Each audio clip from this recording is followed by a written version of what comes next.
constitué une famille. Et dès qu'ils ont constitué une famille, quand Adam était seul, le serpent n'est pas venu déranger Adam. Parce qu'il savait que celui-là, il était très dangereux. Et quand Dieu a pris le temps de déformer Adam et de former un autre être qui est la femme, et tous deux ensemble deviennent une seule chair, alors quelque chose de nouveau se produit. Quelque chose de nouveau va se passer. C'est en ce moment précis là que le serpent prend la résolution d'apparaître dans l'histoire. Et pourquoi? Il apparaît pour quelque chose de précis. Parce qu'il a un but. S'en prendre à la famille et s'en prendre au projet futur. C'est pourquoi là où tu es, je veux que tu lèves la main droite avec moi. Dis, je plonge ma femme. Alors, quand nos Bibles et nous allons méditer, je voudrais ce soir amener quelqu'un à comprendre une chose en quelques mots. Pour nous inciter ainsi ce soir à la prière. La Bible dit ici dans le livre de Genèse chapitre 26, et tout à l'heure on va lire 1 roi 21, verset 1 à 21 pour le noter. Et au chapitre 26 de Genèse, au verset 14, on dit, du moins au verset 15, tous les puits qu'avaient creusés les serviteurs de son père, du temps d'Abraham, son père, les Philistins le comblaient et les remplirent de poussière. Et Abimelech dit, va-t'en de chez nous, car tu es. Isaac devait fuir le territoire des Philistins, Guéla. Et au moment où il a pris la décision de fuir ce territoire, Dieu lui dit, ne va pas quelque part, mais reste là. Et l'obéissance d'Isaac a amené Dieu à pouvoir l'introduire dans son plan. Comme on pourrait le dire le dimanche, qu'il n'y a aucun plan de Dieu qui n'est suivi de promesses. Dieu établit un plan sur ta vie, il y a toujours une promesse qui est attachée à ce plan. Et donc l'obéissance d'Isaac a amené Dieu à commencer à lui donner ce qu'on appelle la prospérité, la grâce, l'élévation dans le territoire. Mais, parce qu'il y a un petit mec qui s'est présenté à Isaac, et arrivé à un moment donné, il a fallu que, puisqu'ils sont en période de famine, donc il a fallu que Isaac commence à chercher de l'eau, parce que l'eau commençait à devenir denrée rare. Il peut s'avérer que tu as beaucoup de biens, mais il y a des maladies, quand tu les as dans ton corps, même ton argent ne peut rien faire pour toi. Mais il y a des maladies là, c'est dans ton corps là, quand c'est là, ton argent même ne peut rien faire, même l'hôpital ne peut rien faire pour toi. C'est-à-dire puissant. Mais il se trouve que les deux camps sont dans un besoin. Ils sont dans un besoin d'eau parce que c'est une période de sécheresse, une période où il n'y avait pas d'eau. Alors donc, Isaac commence à faire une chose.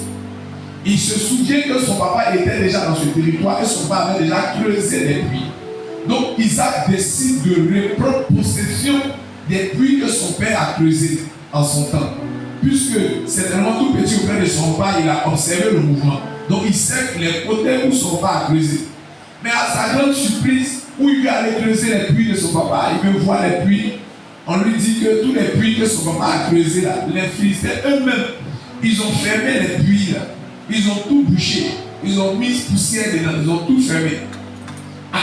Donc le garçon, en voulant courir après les biens de son papa, en voulant récupérer quelque chose qui a été vital à la famille, l'eau, qui a été une richesse pour la famille, en voulant posséder ça en tant que fils de son père, il se trouve que des gens qui étaient dans ce territoire ont commencé eux aussi, au lieu d'utiliser, ils ont préféré boucher, tout fermer. Eux aussi sont dans le besoin, mais ils ont préféré fermer. Et donc le garçon dit, bon, ok, comme les puits de papa sont fermés et que c'est vous qui contrôlez toutes choses, moi je vais aller quelque part d'autre, je vais aller creuser. Dès qu'il se déplace et qu'il décide d'aller creuser un autre puits, ça c'est l'eau vive du tout là-bas. Dès qu'il trouve l'eau vive nette, le premier parent commence. Les gens qui avaient fermé les puits de son père commencent à lui dire, puits que tu as creusé là c'est pour nous. Il faut laisser ça. L'eau là c'est pour nous. Il décide donc de laisser l'eau encore. Il s'en va quelque part. Deuxième, il creuse encore. Dès qu'il finit de creuser, que l'eau sort pas. Il revient encore à la charge. Ça, c'est pour nous. Ouf. C'est pas bon d'être à l'étranger. Continuer sa quête. Il décide d'insister, de persévérer, de continuer à creuser. Et pour la troisième fois, il creuse. Et cette fois-ci où il creuse, il n'y a pas eu de querelle. Il n'y a pas eu de parole. Personne n'est venu lui dire, donne-nous puis ça. Il s'est posé des questions, mais il dit non. C'est parce qu'ils ne sont pas venus faire parler avec nous. C'est parce que nous n'avons pas fait la guerre. Oui, ils n'ont pas fait la guerre. C'est pourquoi il a dit, il appelait ce puits le boîte. l'Éternel t'apporte des largesses. Et il ajoute ceci, nous prospérerons dans ce pays. Je demande au Seigneur, mais Seigneur, ça veut dire quoi? Et l'Esprit de Dieu, ou mon esprit, elle me donne cette parole. Elle me dit, va partager avec mes frères. C'est pourquoi ce soir, nous allons ensemble découvrir de quoi il s'agit. Bien aimé, Isaac, la première des choses, quand il a commencé à être puissant, il a commencé aussi à chercher, parce qu'il sait que son papa était aussi riche. Il sait que son père était puissant. Il savait très bien, donc il a commencé à chercher à recontacter ou entrer en possession des biens de son père, à reprendre tout ce que son père avait. Mais il s'est avéré qu'au moment où il partait chercher, il y avait déjà quelqu'un qui était assis dessus. Il y avait des gens qui avaient déjà tout bouché, tout fermé. Donc ça a amené le garçon à dire, bon, si je ne peux pas chercher, c'est que je vais aller chercher pour quelqu'un d'autre. Donc il décide d'aller chercher pour lui-même. Il décide d'aller chercher pour lui-même. Là encore, il trouve des problèmes. Là, il y a une interrogation. Quand j'ai voulu toucher pour mon papa, il y a eu un problème. Je veux toucher pour moi-même encore, c'est un problème. Mais qu'est-ce qui se passe donc? Qu'est-ce qui m'arrive? Bien aimé, il savait souvent que lorsque tu es un enfant de Dieu, Dieu ne manque pas. Je le dis et je le répète. Ce n'est pas la volonté de Dieu qu'un chrétien soit pauvre. Non, ce n'est pas la volonté de Dieu. Ce n'est pas le souhait de Dieu. Ce n'est pas la volonté de Dieu qu'un enfant de Dieu soit instable. Ce n'est pas le souhait de Dieu.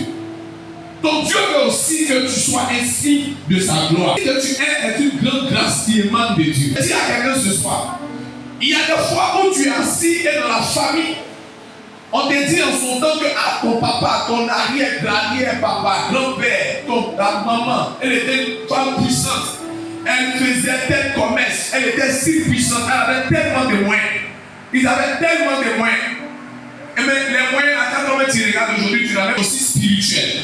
C'est pourquoi il y a des moments précis de la vie où tu as besoin de t'arrêter, de jeûner et prier parce que c'est une affaire sérieuse.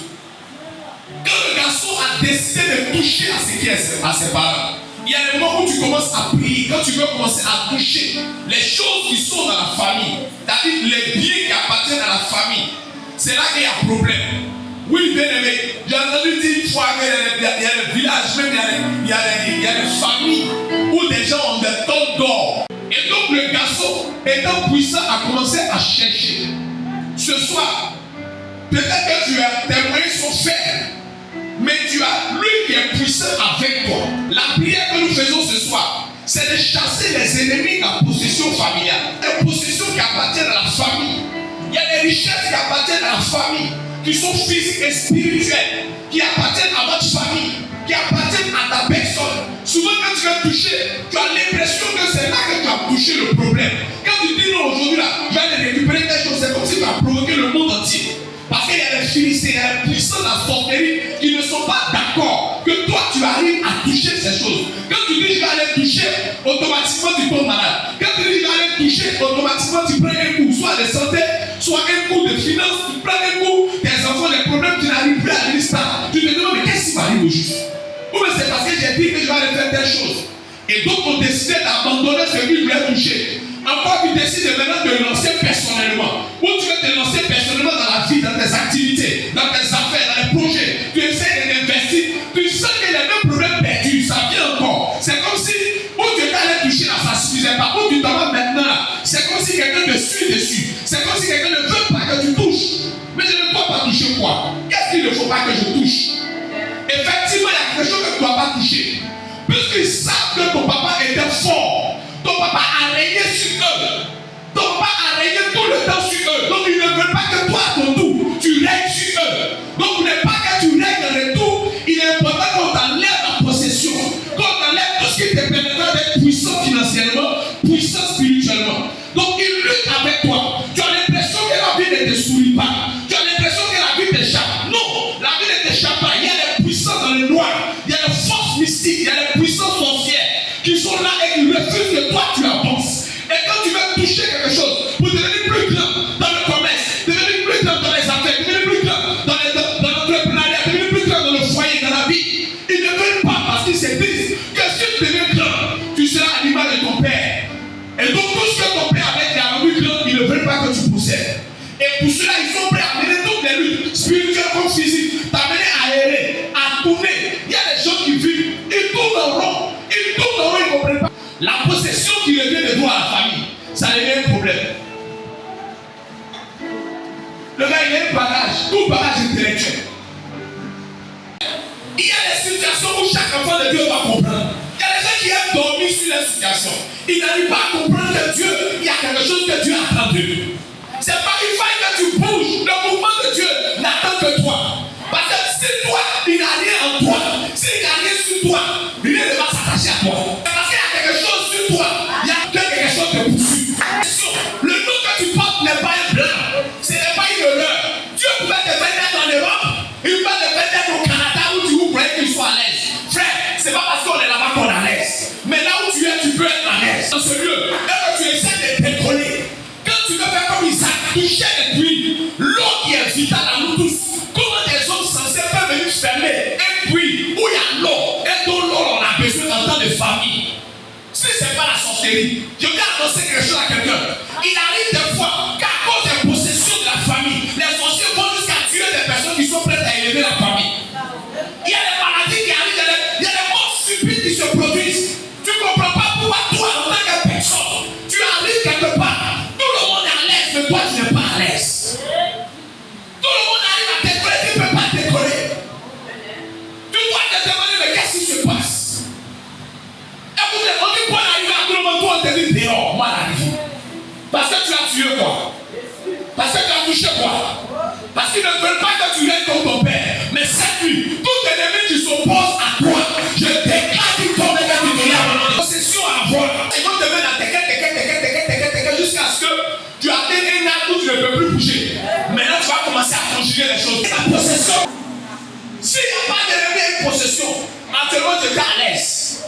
Si personne ne t'en voulait, tu étais déjà à l'aise. Même tes deux canettes que tu prends là, le bénéfice après te mettre un stade.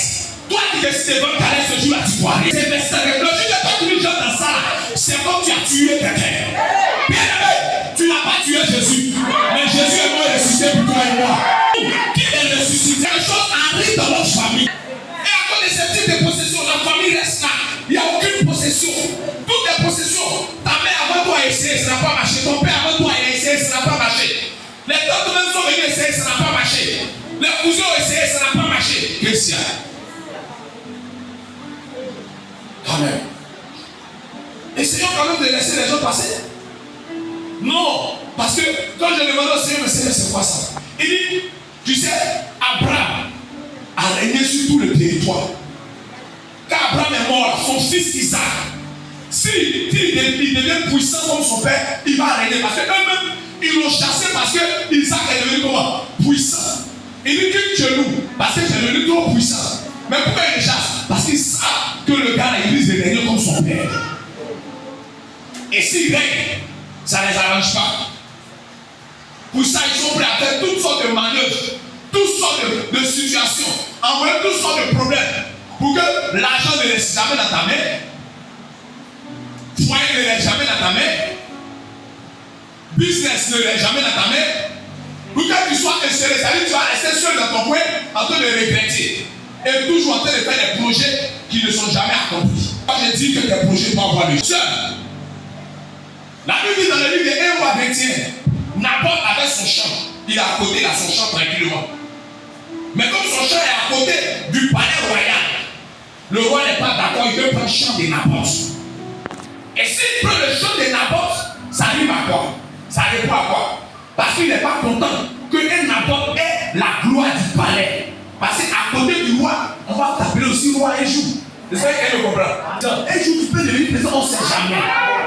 Tu es à côté d'une richesse. C'est pas quand tu commences à côtoyer les riches, tu vois que ton langage change. Quand il est grand, tu vois que ta manière d'être change. Influencé par la grandeur. Influencé par la grandeur, ça veut dire que la grandeur existe en toi. C'est un problème pour l'ennemi de ne pas devenir grand.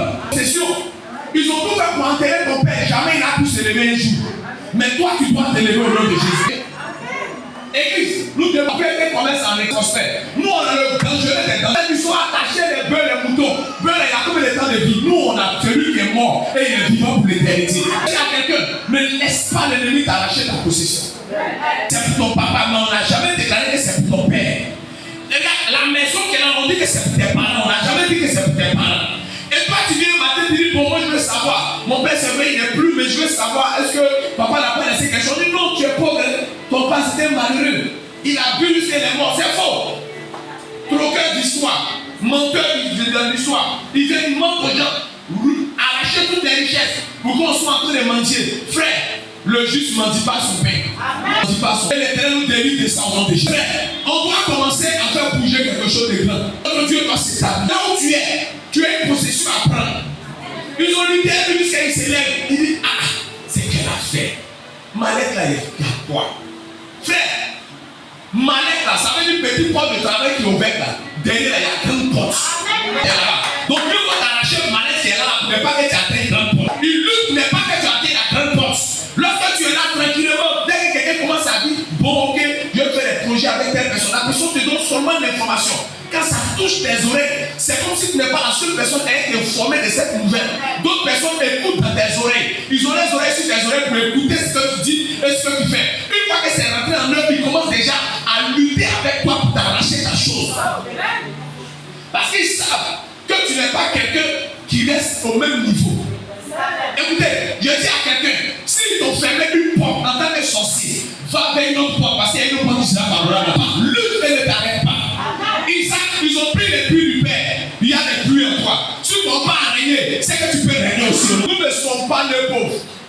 Et nous n'allons pas mourir pauvres. Les ténèbres, les satanistes essaient de créer toutes sortes de zizanies, toutes sortes de mysticisme, toutes sortes de forces. Ils créent tout, ils remplissent l'église de Dieu, ils envoient des faux, ils mélangent tout pour que juste la foi soit perturbée. Parce qu'une fois que ta foi n'est plus stable, c'est compliqué que tu pries le Seigneur. Quand tu commences à dire sors au nom de Dieu, tu chasses toi-même. C'est pas que tu chasses le Christ même. Tu chasses toi et puis ça te dérange. C'est parce que tu sais ce que ça fait que ça te dérange. Tu vas me laisser continuer ma chose. Mais c'est parce que ça te dérange que tu me dis tu chasses toi-même. Tu perds mon temps même. Il perd mon temps et puis tu parles dedans. Quand il perd son temps avec la chose, laisse-le continuer ta chose, ça t'intéresse. C'est parce que tu sais que ce que je suis en train de faire va commencer à gâter ce que toi tu as volé. Cette nuit, je voudrais m'arrêter là, mais dire à quelqu'un, nous devons prier pour que les possessions nous reviennent de toi. Tu as une possession à prendre. Tu as quelque chose à prendre. Oui, tu as une possession à prendre. Quelque chose qui va te permettre de régner. Donc, ton premier père, tu n'as pas eu cette grâce, c'est vrai. Mais quand même, ton père n'était pas un moindre. Il a quand même eu quelque chose dans sa vie. Oui, il a touché quelque chose quand même. Mais toi, tu sors zéro, sec. Et pourquoi? Non, c'est les temps qui sont durs. Ça n'a rien à voir avec le temps. Parce que c'est en temps de désert que Dieu dit à Isaac, reste là. En temps de famille, il reste là. Ça veut dire que le temps même n'a aucun effet sur ta percée, sur ta prospérité. Préhension qui va t'amener. Sois en accord avec le Seigneur pour que tu ne sois pas assis. Il ne n'est pas que tu décolles. Et moi, soyons heureux. Tout ce qui rime à ta joie, tout ce qui rime à ce que tu sois en paix. Parce que si tu as les moyens tout de suite là, tu vas commencer à t'ouvrir. Il y a des gens qui ont un peu de moyens là. Automatiquement, ils pensent à aider tout le monde. Automatiquement, c'est que ça veut dire aider les gens, ne pas avoir les pauvres. Même si il y a des gens qui ne connaissent pas quelqu'un, ils passent l'argent dans la rue, ils connaissent pour faire ça, il n'y a pas pu t'obliger comme ça. Il n'a même pas compris son problème, c'est parce qu'on a travaillé. Tiens, voilà, c'est il faut prendre ça. Son cœur est ouvert à donner. Donc quand il remarque ça, il dit attends, toi tu veux dire quoi? Frère, je dis ce soir, tous ceux qui ont parlé contre toi dans le noir et qui ont dit que tu dois parler quelque part, les paroles, eux, ils te connaissent. Pas te connaissent. Et comme ça ne suffit pas, tu es là et puis maintenant pour te surveiller là, ils vont t'envoyer des gens, ils vont te surveiller, te surveiller spirituellement, te surveiller, physiquement, te surveiller. Quand tu essaies de décoller un peu là, quand tu essaies de décoller, tu ne comprends pas. Tu ne sais même pas que tu es surveillé. Parce que le fait qu'on dise qu'ils quittent le territoire, ils sont en train de quitter le territoire, ils s'en vont ailleurs, ils s'en vont creuser. Mais tout bien que ces gars-là viennent encore parce qu'ils le surveillent. Le surveille, c'est pas. Tous ces mouvements, le gars là surveille, tu creuses encore, allez, c'est encore un. Surveille tout ce que tu fais. Il s'informe sur toi. La fille est de quoi? Elle est de quoi? Ah bon? Qui a dit ça? Ça ne doit pas passer comme ça. Ça ne va pas se passer comme ça. Comme ça, mais aujourd'hui, ça va s'éteindre. Pour toi, là-bas, ça arrive. Que ton cœur soit révolté. Tu as une position. Que ton cœur soit révolté. Tu es parlé. Tu es là, tu ne comprends pas pourquoi tu es en train de courir. Tu as tourné en rond sur toi. Tu as diplôme, tu tournes en rond. Tu connais tes métiers. Peut-être que tu es tellement spécialiste dans ça, tu maîtrises la chose tellement bien, ou tu veux toucher la chose même pour commencer à exceller dedans. ta main même n'arrivait pas à toucher la chose. Pour pas que toi tu vas entrer. Parce que qui a dit? Ce qu'ils ont dit n'est pas la parole de Dieu. Et ce qu'ils ont dit sur toi n'est pas la parole de Dieu. Tu prospéreras dans ce pays.